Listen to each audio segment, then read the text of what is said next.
the power of words. Are they really powerful? Plato thought so.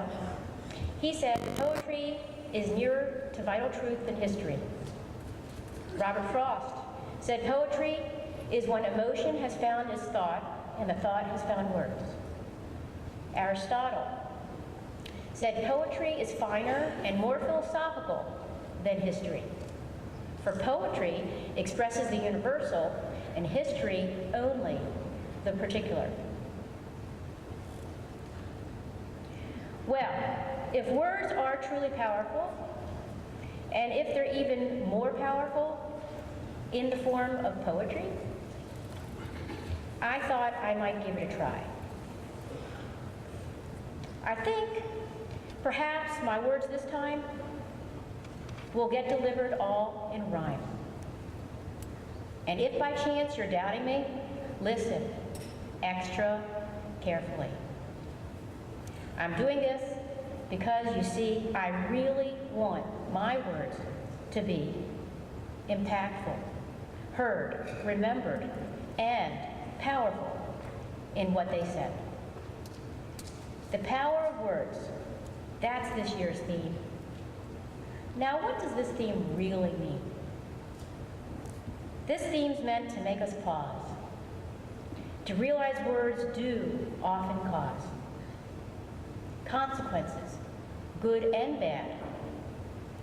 The course they take depends a tad on words we choose, and others too, and how we opt to say and do, the things we write or blog or speak, or post to Facebook, tweet, retweet.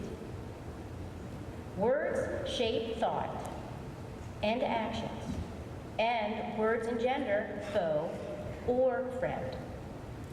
Words' effects can run amok. Picked with care, words aid good luck. Expressed instead without much care, words like stones sting here and there. Where is there and where is here? The answer is no longer clear.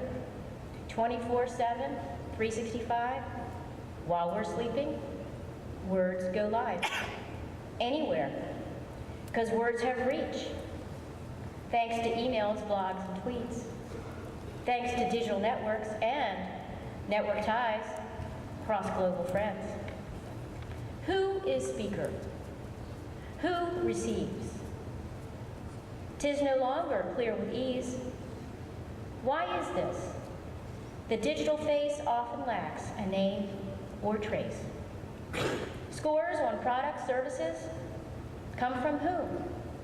He says, she says.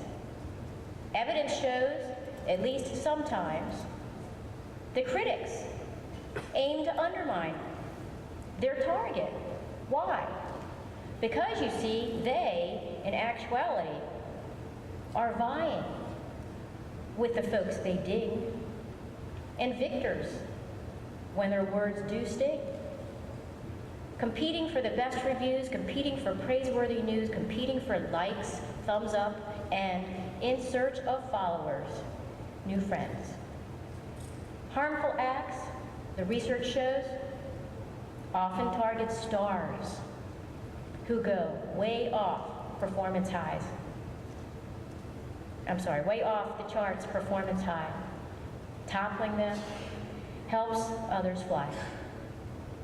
Mouse-clicked ratings instead of paper surely do ease manual labor. Yet, response rates suffer when raters have no pencil, pen. With their mouse clicks instead of ink, ratings tend, you guessed, to sink. Explanations often include raters who become unglued, usually those with axe to grind, not the ones with peace of mind. Is this whining? Ask the firm. Good repute, decades earned, suffers damage from a tweet, full of lies, with no retreat. Can't, because it knows not who, from which source it did ensue. Chatter that went viral when tweets occurred from foe, not friend. They, whose aim 'twas to unseat number one, thus making heat. Ask the prof, whose ratings poor, show 'cause he gave low scores. To student cheaters, who wickedly organized it digitally, a plan of revenge via Rate My Professor, to make the instructor score much lesser. Ask the scholar, who suffers taint when reviewers claim pubs ain't valuable, when perhaps they are. It's easy, with words, to dim a star. It's easy, too, for words to raise hordes of people when there's praise that comes from viral messages, especially ones like Oprah says. New potential does accrue in this internet era, too. Trojan worms and heartbleed bugs, viruses by faceless thugs, security breaches like WikiLeaks and Instagrams when leaders speak. YouTube videos and photo shots gained permission? Often not. One good thing about internet, it speeds talking, helps us vet. Thoughts we have and feelings too, probably I have emailed you. Employees also net talk while they work or later walk. Voice now takes on quite new forms, helped by tweets, voice raises storms of angry publics or joyous supporters within and across many borders. My point here is words affect lives of people, firms, their net. Therefore, words stir consequence, especially when their mouse clicks it. How should words get managed now? Theories, findings don't say how.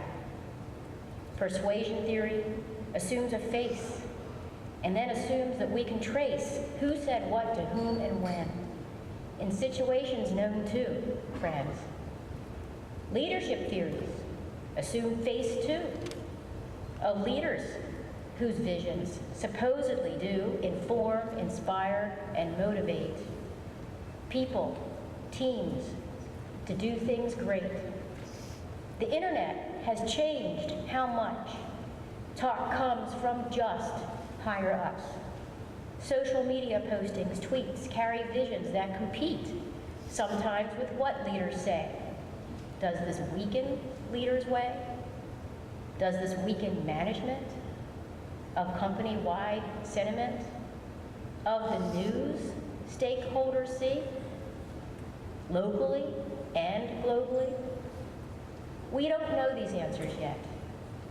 Fairly recent internet.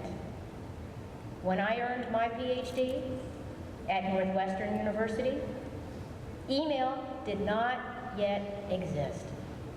Airmail did. Cross borders, yes.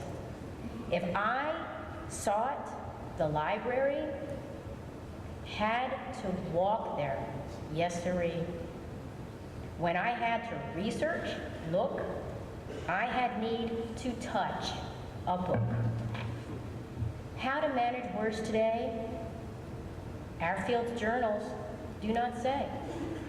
This conference helps illuminate. Answers needed, so await.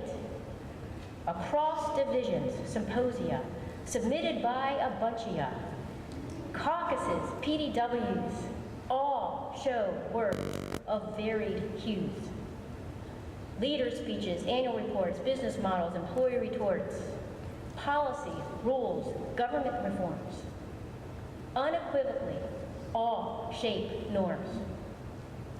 Challenged, though, by microphones, net provided, globally owned.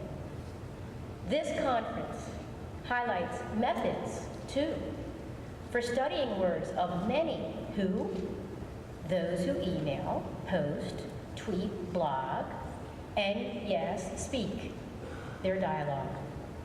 As a whole, the program shows words' effects indeed do grow from many layered sources, and therefore, we should understand contextually rich nuances ought to guide he says, she says.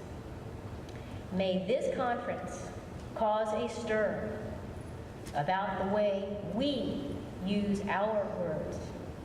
Do we help to aid connect when we quickly choose reject? When a paper in round one isn't loved by everyone? Are we helping to create many top performing grades? Are our publishing criteria enhancing innovation? Are we inspiring thoughts past gray? When promotions count only A's? Are our words collectively advancing science or academy? Rigor or relevance? Why this war? Why those two words, either or? Both are needed, both need tweak, both should therefore be our speak. Do our words embrace those who write, speak, blog, discoveries new? Or celebrate alone A hits, and thereby risk the loss of bits of insights needed to improve the things we think and teach and do? What are the words we hear us speak when Evita we critique? May this conference help us see the power of words non-trivially, the power of words in all we do as scholars, teachers, leaders too. Let us open up our minds to methods new of varied kinds, including sources for new thought, so we're not just cycle-caught. Let's think can and speak can too, listen and then state our views. That's conference like we've ne'er before, alert to both words, either or. Change them to the strong word and, inspiring all. Indeed, we can. So recognizing our own words' power is a consequence. I thought this theme could help us